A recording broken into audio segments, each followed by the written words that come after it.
50 million Americans dealing with food insecurity, and that was prior to the pandemic. And of course, the groundbreaking enhanced child tax credit that will begin to take effect and hit the bank accounts of everyday Americans starting next month. We talked about the importance of the things that we have already done in our caucus meeting with the counselor to the president, Steve Ricchetti, as well as Shayanda Young, who is the acting director of the Office of Management and Budget. It was a very good conversation. We also talked about how we are going to move forward with respect to the American Jobs Plan. The White House made it clear to us that we should be prepared to proceed on two tracks. One, to continue, of course, with the bipartisan negotiations that are underway to see if we can find common ground with the Senate. President Biden made very clear when he was speaking to the American people prior to the November election that he was going to be the president for those who voted for him and those who voted against him. He was going to be the president for everyone. And in leading these negotiations with the Senate Republicans, he is committed to seeing that all the way through. But we do need partners. The American Jobs Plan is overwhelmingly popular with the American people. The American Families Plan is popular with the American people. And the Senate is either going to choose on the Republican side to work together with us to get things done to supercharge our economy, or they will choose the way of Mitch McConnell, which has consistently been obstruction today, obstruction tomorrow, obstruction forever. And if they choose the obstruction pathway, then we're prepared to do what is necessary to get the American Jobs Plan over the finish line. I now yield to our distinguished Vice Chair, Pete Aguilar. Thank you, Mr. Chairman. I want to commend the chairman and the House Democratic Caucus staff for organizing this event and almost over 90 virtual events that we have done since the start of the pandemic. As the chairman also heard from our colleagues, we've spent 3 weeks back home in our districts. And each and every time we meet with our constituents, we're talking about the importance of where we are, the importance of lower hospitalization rates, lower infection rates, and the role that the American Rescue Plan is playing in all of our communities. It is so helpful and so beneficial to their daily lives as they talk with us back home. That's what we heard from our colleagues as well. But our work is not done. As the chairman mentioned, the American Jobs Plan, the American Families Plan, the presentation that we heard from the White House today, and a commitment to those goals, a commitment to those policies is so important in how we advance the economic agenda that moves this country forward. So with that, the chairman will take questions. We did not, I want to just answer the first question here. We did not color coordinate today intentionally. So with that, Mr. Chairman. Although our outfits did kind of work out, so.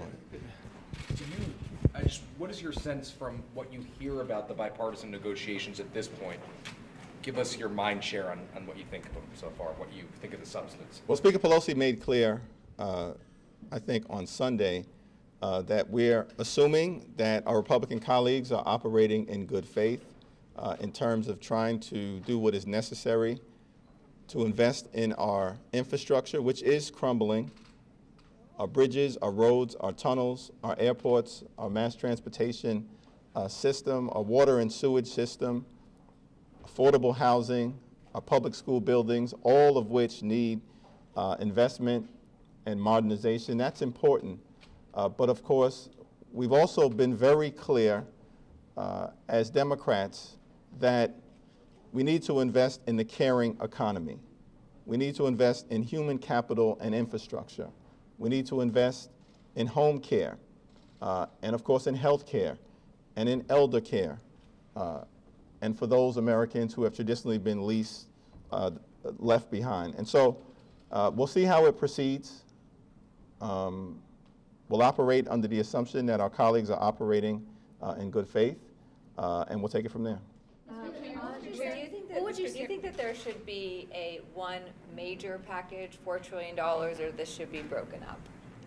I think we should allow the process to proceed, as the Speaker has indicated, and that's what we're going to do. What do you think is the best way to get the votes to pass it? What would you say to those who are concerned that this is an expansion of the federal government and they're wary about that? What would you say to those people?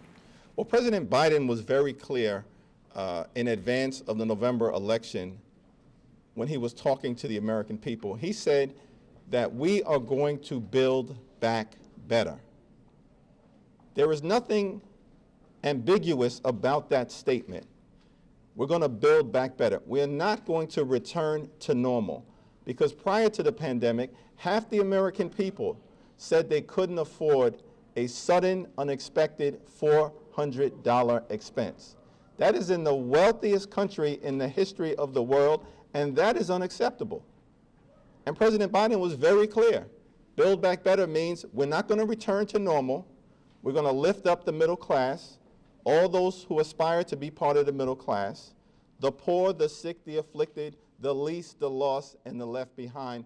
We're going to build back better for the people. He promised that was going to happen, and now we are in the process of making sure that it takes place. Pete? Mr. Chair, where are you on a 1-6 commission? Do you support moving forward with a select committee at this point? I expect that in the next day or so, we'll have a lot of conversation about the best way to proceed. I look forward to hearing from our Speaker on that, as well as the relevant committee chairs, including Chairman Benny Thompson of the Homeland Security Committee. It's unfortunate that our Republican colleagues decided that in the aftermath of a violent attack on the Capitol, unprecedented in American history, where lives were lost, officers were assaulted, more than 140 seriously injured defending the citadel of our democracy, where you had a violent mob who was in this Capitol to hang Mike Pence, assassinate the Speaker, and hunt down members of Congress, that they can't agree upon a bipartisan commission that they negotiated, led by John Katko, the lead Republican on the House Homeland Security Committee. So it's an unfortunate development, and it tells you about the state of the modern Republican Party. We're a coalition of people trying to get things done on behalf of the American people and defend our democracy, and far too many of them are part of a cult where they're still bending the knee to Donald Trump. Chairman Jeffries. Chairman Jeffries. The 7 to 10 day timeline for a bipartisan deal. I mean, does that seem satisfactory and a good amount of time to wait for you as well? Let me let Pete respond first, and then I'll jump in. I think that we're going to give this process some time, but as we heard from Senior Counselor Ricchetti, we're going to have this 2-track process, and so we will operate under the assumption that Republicans will work with us in good faith, but we will carry on the business of making sure that we pass good policy, and that could be through other means. But we're going to be focused on these important and popular proposals, as the chairman mentioned, and as the president has talked about before. Building bipartisanship under this dome is hard, but the policies that we are advocating are incredibly popular in a bipartisan framework. The American Families Plan, the American Jobs Plan, all of these components. And so we won't give this process longer than we need to. We want to make sure that we deliver for the American public. And the chairman. What do you think is an appropriate amount of time? Well, I think we have to let the process play itself out. There's a new group of senators, 10 as I understand it, 5 Democrats, 5 Republicans, who are communicating with each other, and then more broadly will be in communication with the White House, with us, and with their colleagues in the United States Senate. The White House made clear to us in our conversations today that we're prepared to take a 2-track approach. Of course, we're going to lean into the bipartisan discussions that are underway. With legitimacy and authenticity, we'd like to find common ground with the other side. These are important things to invest in for the American people, and the American people want to see us get that done. But if the obstructionists prevail, the self-described Grim Reaper prevails, then we are going to have to proceed to get it done through the vehicle that is available to us through reconciliation. But that is a conversation for another day. Thank you, everyone. Thank you. Can I have a police reform question real quick? If there is a deal reached between Senator Scott, Cory Booker, and Karen Bass, do you think that enough Democrats will support it? Because there will be concessions in this bill. Yeah, Karen Bass has done a tremendous job in leading effort on the House side, working closely with Senator Booker and Senator Scott. And hopefully police reform can be an example of the type of bipartisan common ground that can be found on an important issue for the American people.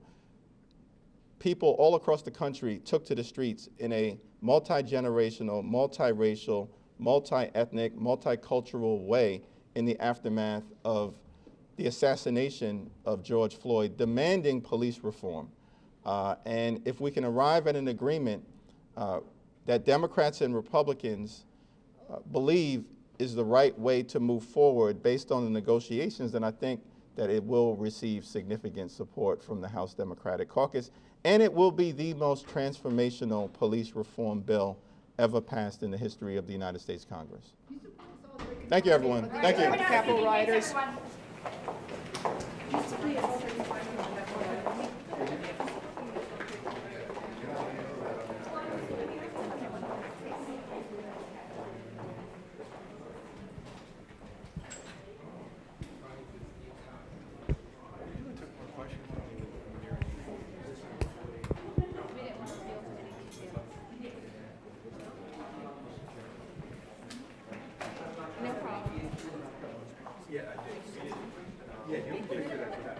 We still haven't given you a list of